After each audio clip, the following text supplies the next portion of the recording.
So Yeah, I today guess. it'll be how StrifeCro playing what looks like to be Hunter, Druid, and Warrior.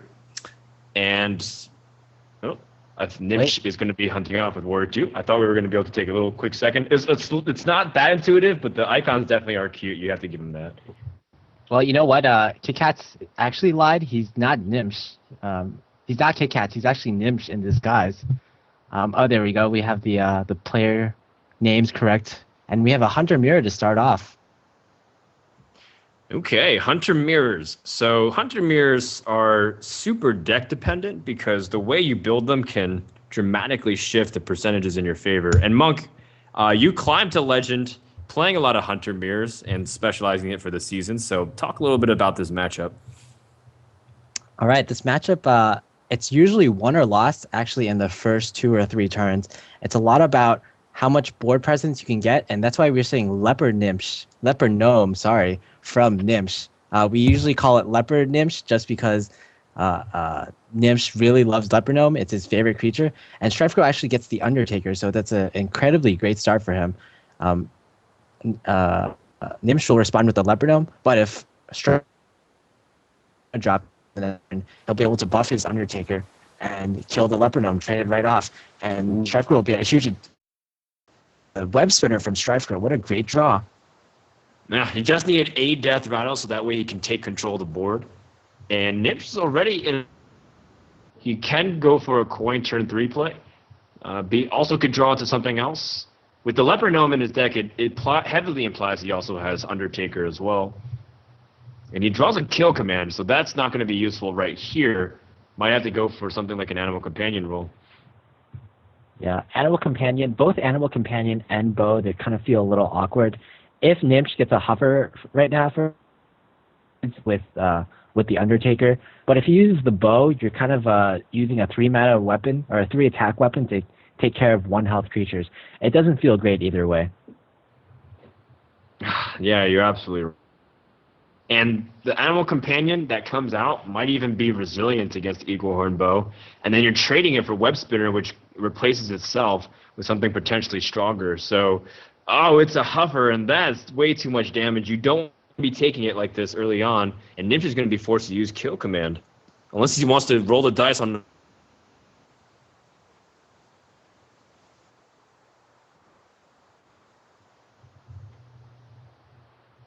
Would probably be Hover, in which case you can attack right into Web Spinner and trade it there. But the other two Animal Companions, they basically have the same effect or worse than the kill command. If he gets a Leok or he gets a Misha, then his opponent's Hover will be able to trade right away, which is again the same effect as if you had used the kill command by your own. And now up high main before at the same time as his opponent does, and he has the mana curve ahead of him. So hitting the high main first is really important, especially if you get the life lead, because now you're just going to take so much board initiative. This is like one of the few turns Gnimsh might have something stronger, and he's going to roll an Animal Companion. He gets a Misha, which temporarily gives him control, but very easily taken back if StrifeCro just has an answer for it. Yeah, and StrifeCro definitely does have an answer for it. Not only can he kill command this turn, but he can use a freezing trap. But is StrifeCro, considering Lothab, that's also a decent play. But it also lets your opponent essentially trade the Misha for your 2/2 creature, and you're not getting a lot of value off. Yeah, if you drop, or it could be even harder, like if he has Houndmaster and as you'd like to imagine that your high main can come down. So I feel like I favor the kill command, but it wouldn't surprise me if sometimes StrifeCro tries to prioritize building the board. But I like the kill command a lot better that you suggested. Yeah, and unfortunately for Gnimsh, he draws a 3-mana creature. He can combine that with the Flare to get a pretty good turn. And at the end of this turn, we'll see Gnimsh probably have a better board compared to StrifeCro. And Gnimsh is just kind of pulling it back bit by bit. He'll have a high main next turn, but so does StrifeCro. Whoever it will have a pretty big advantage because he'll have the choice to go aggressive either to the face or trade high mains with a buzzard in order to draw more cards. Yeah, this is where going first really does make the difference and impact. The fact that you get your threat out there ahead of time is going to be tricky. And not to mention, if you want to even place your high main and trade or something to that degree, there is freezing traps. So Gnimsh is going to prioritize getting this trap out of the way so Lotheb can do something here. Gnimsh's last play was actually fairly strange. He decided not to use Flare on the last turn. He thought he could bait out a second trap from StrifeCro, but it ended up really kind of backfiring for him because he only has 5 mana to work with this turn, and he can't put a high main down. Maybe his animal companion can bail him out here. Something like Misha could stall. His opponent already did use 1 kill command. It's a Huffer. Huffer is really not what you want to see. I guess counter-aggressive, but then that's so much damage the high main has. Look, he has 16 health. On StrifeCro's side has taunt because he needs to remove all this. He's taking way too much damage. Yeah, and not only is he taking too much damage, his board is extremely unfavorable compared to StrifeCro's board. Everything that StrifeCro has trades extremely efficiently with it. If Gnimsh hadn't used the Hunter's Mark right there, he would have been facing 3 2/2 creatures against his 4/2 creature, which is a favorable trade for Gnimsh. All right, that's still 4 damage on board. StrifeCro has double flare, but he's got so he's prepared for any kind of trap that Gnimsh might throw down. Not so StrifeCro adopt and with second freezing trap protecting and disabling this Lotheb on board. Gnimsh needs to have something like Unleash the Hounds in order to come back. Yeah, this definitely seems like a buzzer turn. Gnimsh goes for it, and unfortunately, he does not get any kind of beast, especially Unleash the Hound. He runs into the freezing trap, and unfortunately, it's looking extremely bad for Gnimsh right now. He could decide to use Leroy and trade into Lotheb, get rid of about 3 damage on the board, but what does that really leave you with? Nothing much. Yeah, that means there's still 7, and then... there's still 6 damage, excuse me. And there's with the hero power that might be your best course of action, considering you just need to survive. It's not necessarily just about trying to find a way to win. Just trying to figure out a way for you to succeed. Yeah. Flares him. I think it's about time he gets rid of one right now. Picks up Flare, see what he gets off of this. Leroy. Oh, well, what do you know? The game-winning card. He's going to use his Leroy and end the game. And winning these Hunter Mirrors can sometimes just snowball like that, because going back to how StrifeCro controlled the board very early on off of turn 1, Gnimsh just was at the mercy of how the Undertaker allowed StrifeCro to dictate the board state. Yeah, I think one of Gnimsh's more questionable plays was that turn where he played in this next game. Okay, game 2 is beginning here, and Warrior is a pretty solid choice overall. It's a good way to smack down aggressive decks, and this Hunter deck for sure is on the more aggressive side, considering how much you've cut out a lot of the... People even do cut the high mains, or maybe just one, and to try to go for a very favorable start, and that's where Warrior can excel. But this is a high main deck from StrifeCro, as he realizes Hunter is much more likely to be in the meta, and because of it, you have the opportunity to play a lot of ranges. And I just always feel like high main's a good card. Whenever I tried the version without high mains Monk, I always end up regretting it. Yeah, I feel like the versions without high mains are tooled for very specific matchups, where the versions with high mains are a little better around the board. And we see Gnimsh's starting hand is absolutely perfect. He has almost all of his low drops that he could possibly want, sans perhaps the Armor Smith. But this is almost about as good as you're going to get as the Warrior player. All right. Well, Gnimsh goes for a coin unstable ghoul, and you see his Hunter Mark already baited out. So going for the unstable ghoul is to set up into something else. You see like that Gnimsh instead of cool and picking off the waist here. He evaluate the play is going for the Unstable Ghoul much better to control the state of the board if your opponent had like the Haunted Creeper follow-up or something like that? Yeah. I feel like he kind of wants to get the Hunter's Mark out of the board as early as possible, and he did manage to get that from StrifeCro. Now Gnimsh is less afraid of something like Hunter's Mark or his Sylvanas perhaps getting Hunter's Marked. Gnimsh, last turn, he decided not to develop the Fiery War Axe, which I actually believe is a mistake on Gnimsh's part.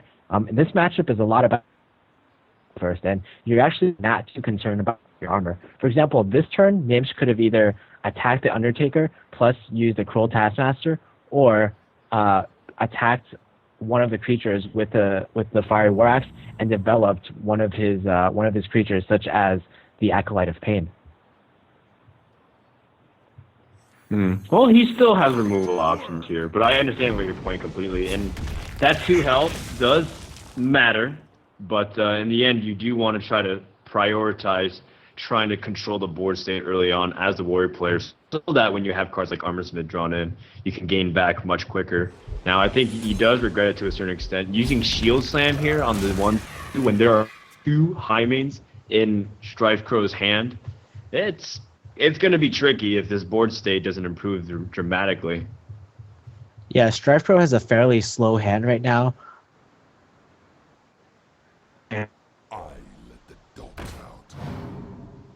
Have the turn 6 and turn 7 high mains to follow up, and it'll be on those turns where we see if Gnimsh can deal with them effectively, and if not, where does he go from there? High mains, can he eventually take out both the high main bodies and the hyena bodies that go along with them? Well, StrifeCro hits a dead end on turn 5, other than just Haunted Creeper. He can't effectively kill off the Armorsmith, and Haunted Creeper plays directly into Warrior's hand. Easy armor and life, and efficient removal with killing it off with the Cruel Taskmaster Armorsmith combination. So it's in he's in a pretty awkward spot here. Yeah, awkward indeed. Do you pass your monk because you don't want to give him the armor and let it die? Or do you just develop it because you need to develop something? Well, not only does the Haunted Creeper not develop much, it also, if you don't play it, it also could be a body that you could combo Buzzard with. But I guess StrifeCro does decide that he needs a presence on the board. He kind of wants the board to be more softened up when the high main comes on. No problem. Oh yeah, for sure. But now this also enables the ability to draw, or to get it, and maybe even draw cards off the Acolyte. And Gnimsh is in a pretty decent spot. Thinking about whether or not he wants to use this Fire War Axe charge, but I don't think you're threatened by this 1/1. It's not a beast, so it's not even enabled by Kill Command or Houndmaster. And you're pretty much waiting to see if your opponent has a high main on this turn. So you can use the Fire War Axe potentially as cleanup if you draw into a card like Execute. Oh my god. 3 high... One of the high mains he actually got from the Web Spinner. And Gnimsh will be extremely sad when he sees back-to-back-to-back high mains. This is like the Hunter dream against Warrior. Ah, Unstable Ghoul. Gives him a little bit of synergy. Not always guaranteed to go off. Some Hunter's deck, but I don't know how common that is. And I think maybe that's where the StrifeCro says he can peg him on not having an ability to immediately deal with it. But if he does, like say he has Eagle Horn Bow, the Hunter sometimes ignores it, gets the high main damage in anyways, and then you're in an awful spot. Yeah, the Unstable Ghoul is kind of funny in that it puts another weak minion on the board, which is generally what you don't want against Warrior, but it also isn't that particularly weak to Buzzard Unleash, because the Unstable Ghoul will just kill off all the Unleash Hounds anyway. So you're not that, it's not that bad for you. Gnimsh decides to develop it just because it's something for him to potential of more armor and more cards from the Unstable Ghoul. This is really nice for Gnimsh if there were not so many high mains on the board. Gnimsh has the dreaded combo of Armor Smith, Unstable Ghoul, and the Acolyte of Pain. Yep. Pretty much all you could want, all those 1/3, 1/4 minions that have really cool effects. But we're going to see high main, and the Gnimsh is going to be sad. The synergies, not to mention he's got Undertaker and the high main, which is a Death Rattle minion, giving it that extra buff. So there's 2 high mains now.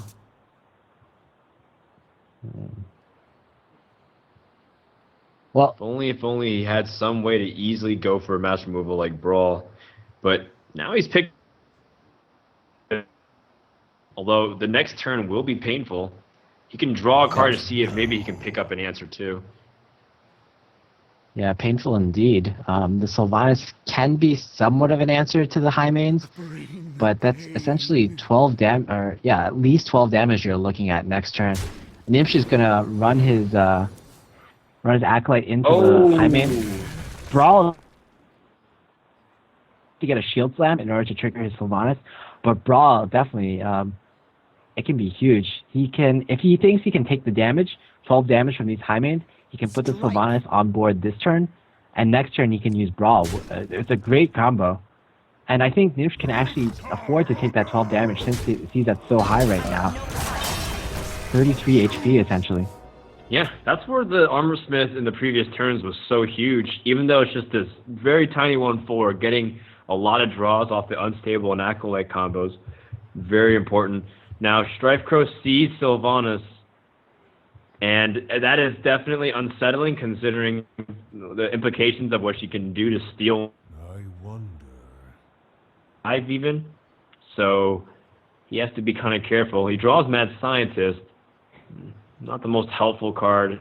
I think StrifeCro also would have loved to have some way to get the draws with Buzzard going, whether it's suiciding or even just going Unleashed and trying to see what you get. Yeah, StrifeCro got the dream of 3 high mains, but this is the one situation where it might be that great. And these type of control matches. Oh, StrifeCro's going for the Unleash. I think he's going to try to make the Sylvanas steal something minor. Is he going to attack into the Sylvanas? He's hovering over it, and I think he's going to go for it. He's got to take that risk right now. Yeah, do you want to attack with the dogs first, or are you going to wait to see what they steal and then have the dogs address maybe the other dog that's taken?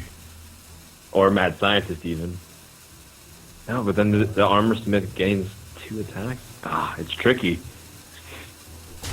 I don't think you're really prioritizing the armor too much at this point. This is going to be the huge turning point in the game. Which one does Gnimsh steal? And it's going to be the high main! Oh! Gnimsh luck. You thought you were. Like I said, sometimes it just happens. Wow, and a pretty decent draw in Death Spite. This board is actually kind of getting a little scary for Gnimsh. Do you think a Brawl is good in this circumstance? Well, the worst case scenario is that one of your opponent's weak minions lives, and your high main ends up becoming a 2/2, but you still have the board presence, and you can pretty much have strong whatever comes down to it. You can answer. So I feel like it's pretty good actually. You take off a lot of beast energy, and it is killing off effectively 6 to 7 damage. All right. We get the Brawl luck from Gnimsh. Let's see what goes in. Now, after high main survives. Monk. The last minute that goes in doesn't actually survive. Oh man, it's a hound. So close. It could have been really disastrous. Doggy ends up triumphing. Gnimsh decides to play the BGH. He probably thinks there's no Buzzard Unleash combo going on because he already saw the Unleash, and StrifeCro just went from being really ahead on the board with 2 high mains and a 3rd in hand to being really behind with just 1 doggy. Well, now this is humorous. Gnimsh throws out this BGH, and you just get something on the board and pressures, and then the fact is he probably also doesn't suspect it's a 3rd high main because he's like, what? Didn't you just play 2 high mains? You got a 3rd high main? But then StrifeCro's out of cards, so basically what he has here, he needs to do well with, or else Hunter's just going to fall far too behind because there's high quality minions in Gnimsh's hand ready to go. You know, you would think that Gnimsh would be surprised at the third high main, but I was looking at Gnimsh when the third high main was played, and Gnimsh was not phased at that very stoic face even, and he's very calm and collected in card games when he's playing the actual game, and I think that's one of his biggest advantages. Gotcha. Also, Gnimsh just drew his Sludge Belcher. That's another effective card that Hunter has to go through. Hunter's Mark, Kill Command, all requires a little bit more in order to remove it. If your opponent's on one card, are you confident just removing here and then YOLO ragging? Yeah, I think YOLO ragging would actually wouldn't be a bad choice right now. And I think knowing Gnimsh, that's what he's gonna go for. Yeah, Worst case scenario, your StrifeCro is forced to deal with it somehow. Oh, he is. And the Ragnaros comes down. What does it hit? It hit the face. And now StrifeCro is on 10 health remaining. And that's not a lot to be playing with considering there is a BGH here. And then, of course, you're worried about Grommash finishes, too. What's the trap that popped here? Is it another freezing trap from StrifeCro? We've only seen freezing traps from StrifeCro, and I know StrifeCro has had one freezing trap this game, I believe. I'm not sure what the second trap is, but if I had to guess it probably is a second freezing trap. Gotcha. Alright, well, he's going to try to see if he tests it and get execute. But it is freezing trap. This gives Gnimsh an opportunity to set up a wall of defense. I think you just try to go for lethal right now with the 50-50. Yeah, oh, sure. Attack the face. Sludge Belcher for sure. Okay, how does this end up going? Yeah, it doesn't end the game, but StrifeCro stays alive. Yeah, not lethal, but StrifeCro is at 6 HP, and a lot of draws from Gnimsh could just end the game. Grom is a good example, but even if Gnimsh draws on one of his other weapons, he'll have lethal on. Sludge Belcher on board right now, it's going to be really hard for StrifeCro to survive, to get past the taunt. Okay, the dogs allow more targets for the Ragnaros to hit, but of course that's where the death rattle ends up coming out in effect. So StrifeCro goes for the face as much as he can. Gnimsh can try to remove it and play defensive once more. Well, I think he has lethal. He can just remove the board, and Ragnaros goes to face. Yep. Doesn't even play Alex Straws on himself, so he can go up to 15. No BM necessary. And Gnimsh minimizes his turn. Then the Warrior is going to benefit off of that greatly. And every single time you do that, slipping up even twice on a drop is probably game ending for the Druid. Yeah, we have a pretty good start for Gnimsh right now. Oh wow, double Armor Smith and a Cruel Taskmaster.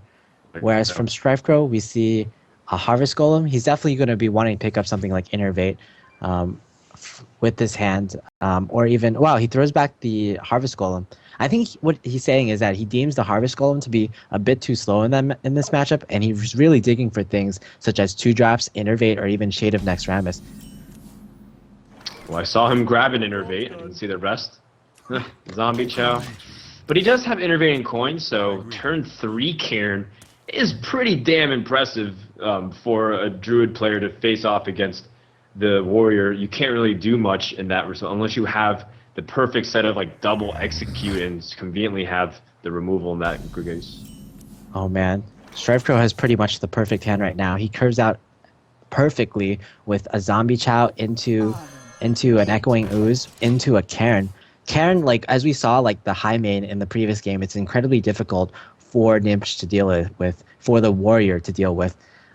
Savannah high main might be a little bit more powerful, but when you compare a turn 6 Savannah high main to a turn 3 Cairn, I think the Cairn slightly wins out there. Yeah, definitely. The tempo you gain from being able to not only do damage and continue to keep the shields low, but also the ability to just have the strong presence to safely drop your smaller minions is huge. Very nice attack from the zombie chow right there. I think that was a bit just so he doesn't want the armor building up, and also partly to play around the cruel taskmaster that might be coming up.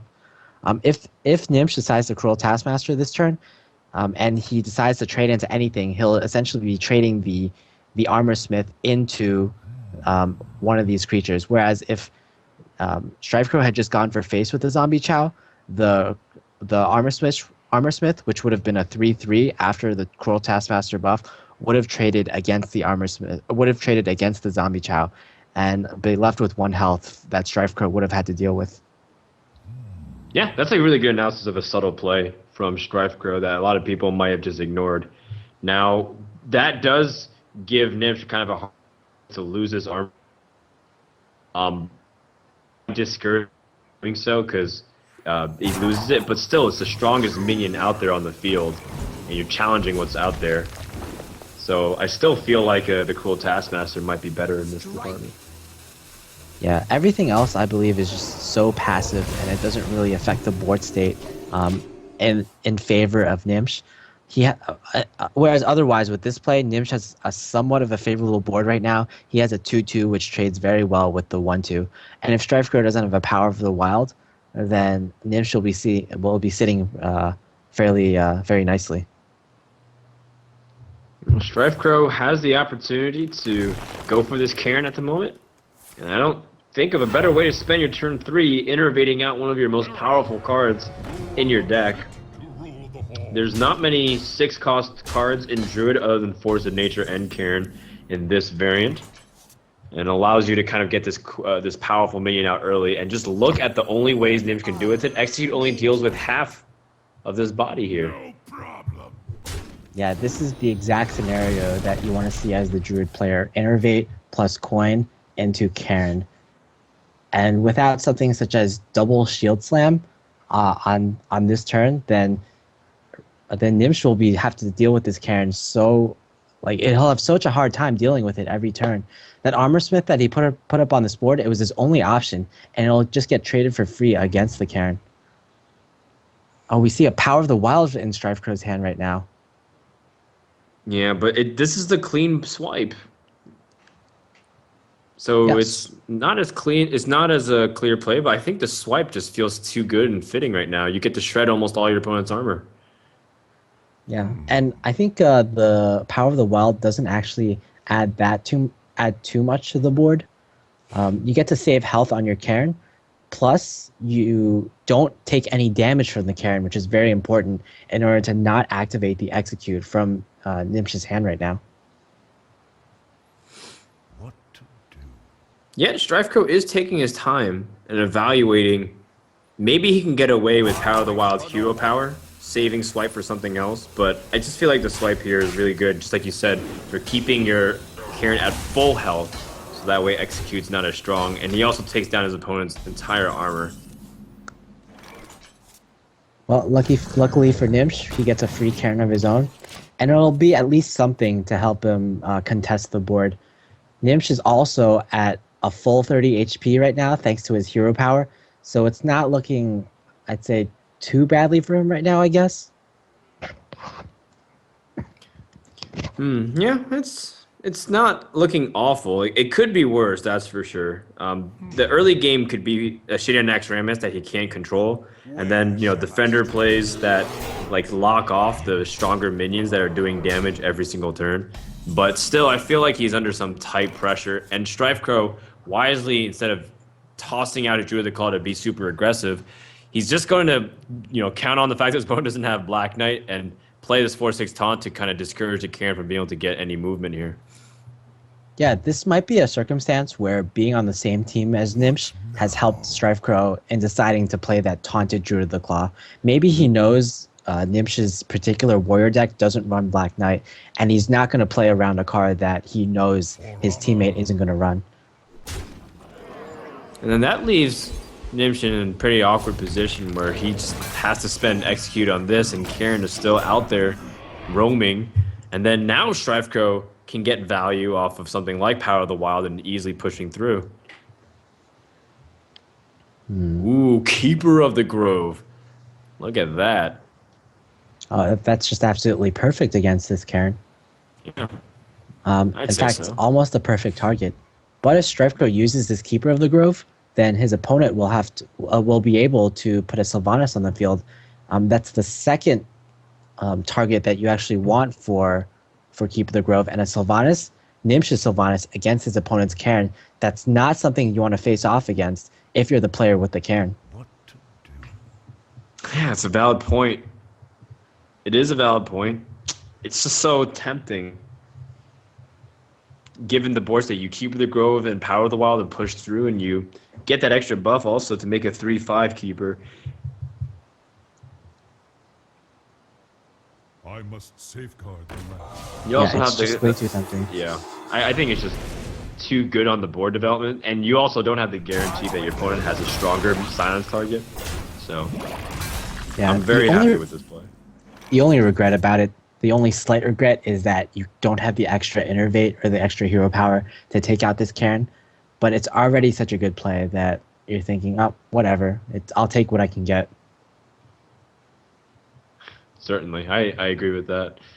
Now Gnimsh is in a tough situation too, because developing anything here is very one-sided. You can't develop the Axe and Sylvanas, so at this stage you're just trying to trade into whatever you can get, and he picks off the 2-attack minion because that's how much he wants to lock down his opponent's Savage Roar targets, as well as maximize his chance of stealing something good with Sylvanas. Yeah, Gnimsh or StrifeCro might be even a little sad that he buffed his Cairn to a 5/3, because right now at this current board state, the Sylvanas will be able to trade cleanly into the Cairn and steal a creature. Whereas if the Cairn were a 4/5 or a 4-attack creature, then it'll take a while before the Sylvanas will come to effect. Fortunately, StrifeCro has a Druid of the Claw that he might be willing to put into taunt once again, and it might have the same effect. The Sylvanas plus the Fiery War Axe will trade into the Druid of the Claw, and the Cairn plus the Keeper of the Grove that are on this board right now will be able to inflict a total of 16 damage on the board over the course of 2 turns. Yeah, 17 actually as of now, because he does have that hero power. And he's at 16 health right now. Gnimsh is very dangerously close to combo range in the next couple of turns. Needs to figure out a way to get himself out of here. But with an Acolyte draw that doesn't have any promise of popping, I'm not seeing it other than Gnimsh trying to go for a big Hail Mary here.